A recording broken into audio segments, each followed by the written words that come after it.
Perlu kita pahami bersama ya. Memang program makan bergizi gratis ini kalau kita anggap salah satu sisi kita hanya mengharapkan itu soal makanan, tentu satu sisi lagi juga harus kita pikirkan keselamatan anak-anak kita. Kita tidak mau mengorbankan anak-anak kita ya tanpa standar kualitas makanan yang kita berikan kepada mereka. Nah, prinsip kita di sini Pak Okta, bagaimana makanan yang kita berikan, di samping kita ingin dampak perekonomian itu bisa kita angkat, kemudian UMKM bisa kita berdayakan, kemiskinan nanti bisa dengan sendirinya. Tapi yang keamanan ini harga mati. Nah, karena ini sudah menjadi salah satu tugas pokok kita, memastikan bahwa makanan yang dimakan oleh anak-anak kita itu memang aman. Dalam kondisi dan upaya ini harus kita lakukan. Nah, untuk menyiapkan kondisi dan upaya ini, para penyedia kita harus ajak satu mindset, satu pemikiran oleh kita, makanan kita sediakan tapi aman untuk anak-anak kita. Nah, kalau konsep ini tidak kita pentingkan, ini akan berbahaya untuk anak-anak kita. Standar keamanan itu seperti apa, Bu? Standarnya ini itu ada beberapa poin, salah satunya adalah tempat pelaksanaan. Tempat pelaksanaan itu nanti akan kita inspeksi kesehatan lingkungan namanya. Tempatnya itu tidak boleh dasar lantainya ya itu diatur, itu tidak tanah, tidak lembab. Kemudian tempat penyimpanannya juga diatur, pengolahannya juga diatur. Kemudian transportasi perputaran di dapur itu juga diatur. Nah, kita di kesehatan sudah ada indikator. Itu nanti akan diinspeksi oleh tenaga sanitasi kita, itu akan diceklis mana yang terpenuhi, mana yang tidak. Nah, untuk penyedia daripada pihak ketiga, jasa boga ini, yang memang kita rekomendasikan ya Pak Okta ya, rekomendasikan supaya makanan dapat oleh anak-anak kita, amannya juga dapat, itu adalah jasa boga tipe golongan B. Nah, itu standarnya. Minimal golongan B dengan sekian item itu bisa mereka penuhi. Untuk rincian-rinciannya itu, yaitu terkait dengan tempat, kemudian peralatan, kemudian tempat air bersih yang disiapkan, pencahayaan, dapur, dan semuanya itu lengkap semuanya. Baik, oke. Mas Zikri, dengan sekian banyak persyaratan yang mesti dipenuhi, apakah kita bisa optimis UMKM bisa mengelola semua ini? Nah, ini jadi pertanyaannya, karena kalau kita lihat SOP-nya banyak ini. Harus optimis. SOP-nya banyak kita. Saya sepakat dengan Ibu karena ini tahap awal kita harus belajar gitu ya, karena ini tahap awal dan kita optimis. Tetapi yang menjadi catatan kita ya tentu kita dalam hal ini adalah memberikan masukan gitu ya. Nah, saya kan bidang saya memang di bidang kebijakan dan administrasi publik gitu ya. Artinya kita belajar SOP, kita paling gampang membuat standar, kita paling gampang membuat SOP gitu, tapi paling sulit untuk melaksanakan dan paling sulit untuk mengawasinya. Nah, persoalannya adalah tadi seperti disampaikan tadi, kita sudah ada standar. Siapa yang akan mengawasi, ya kan? Bagaimana mekanisme pengawasannya betul-betul melekat nanti.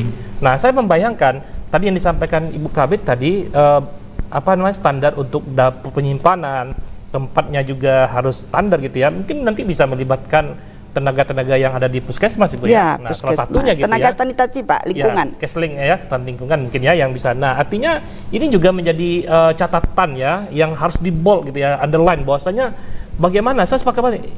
Ini program yang melibatkan banyak betul orang dan sasarannya juga banyak. Bagaimana keamanan ya makanan ini betul-betul tidak dalam tanda petik tidak membuat anak-anak kita mungkin ya keracunan gitu ya. Nah, ini betul-betul saya menjadi bahan pemikiran juga. Begitu masifnya program ini, apakah ada juga nanti yang loss gitu? Saya khawatir gitu ya. Nah, itu ya.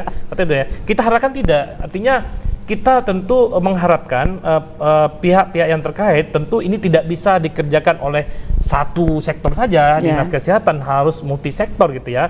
Bahkan kalau bisa dalam tanda petik bisa juga melibatkan mahasiswa kita ya Pak ya, yang untuk mendampingi gitu ya. Sehingga nanti quality control tadi itu ya dari safety keamanan makanan yang disampaikan ke anak-anak kita itu betul-betul terjamin gitu ya. Selain dari mungkin kandungan gizi ya gitu ya. Dari mungkin pengemasannya ya Bu ya. Pemilihan bahan-bahannya apakah tidak ada yang dalam tanda kutip yang tidak baik gitu ya. Sehingga apa namanya itu bisa betul-betul dilakukan dengan kita lihat nih selama Ramadan misalnya kan ada juga pemerintah inspeksi ke tempat pembukuan gitu ya. Nah artinya yang seperti itu malah akan lebih masif dilakukan gitu ya dalam program makan bergizi gratis ini ya, karena begitu banyak provider. Bayangkan kalau satu provider itu mendapatkan 3.000 porsi per hari, berarti berapa provider yang dibutuhkan gitu ya, berapa hari ya ini kan bukan pekerjaan, saya tidak dalam kata pesimis, tapi ini kan pekerjaan yang memang harus kita lakukan ya. Kenapa? Karena kita optimis seperti yang dicita-citakan dari tujuan program ini bisa nantinya akan mencapai generasi emas. Dengan catatan kita harus memastikan keamanan dan gizinya dan segala hal yang SOP yang ada itu memang betul-betul harus kita jalankan dengan serius gitu. Nah, menurut Bang Zikri, UMKM memungkinkan atau tidak untuk ini jadi mendapatkan catatan program juga. ini? Karena dengan standarnya yang cukup tinggi, saya sepakat, standar harus tinggi ya Bu ya.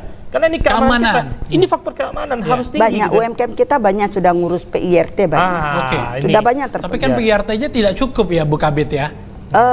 Kita optimis, pasti mereka mau melakukan ya. Karena yang kita harapkan di sini kan keamanan anak-anak kita ya. Dan ke depan Pak Okta, kita Provinsi Sumatera Barat akan membentuk tim untuk pengawasan, terutama dalam keamanan pangan. Tim khususnya? Ya, tim kerja lah nanti namanya ya, melibatkan institusi pendidikan, melibatkan dinas-dinas terkait, melibatkan masyarakat. Itu nanti akan ada tim, terutama mungkin betul kata Bapak tadi tidak bisa hanya dinas kesehatan ya. Kita juga butuh daripada peran-peran pihak luar. Contohnya nanti melalui tim ini kita akan bersama-sama nanti akan melakukan pengawasan terhadap keamanan pangan. Satu lagi karena ini prosesnya lama ini. Ya. Artinya UMKM ini kan perlu disiapkan. Ya. Artinya nggak mungkin dinas kesehatan mengerjakan itu juga gitu kan. Nah ini bisa lintas sektor, mungkin dari perguruan tinggi bisa melakukan pengabdian masyarakat, yang melakukan pendampingan ya. Artinya bagaimana UMKM ini yang dulunya tidak memenuhi standar atau belum, itu bisa diakselerasi untuk memenuhi standar. Artinya mulai dari sekarang sudah bisa ya Bu ya pengurusan untuk itu kalau memang mau terlibat dalam hal ini UMKM kita. Harus bisa, kita berharap mereka kalau tidak terpenuhi itu Pak Okta, artinya keamanan anak-anak kita terancam. Harga mati ya Bu? Harga mati ya? Harus harga mati ya, karena kita dalam hal BGM ini tidak hanya memberikan makanan saja, tidak hanya menentukan standar gizi dan asupan saja, keamanan pangan ini lebih penting. Baik.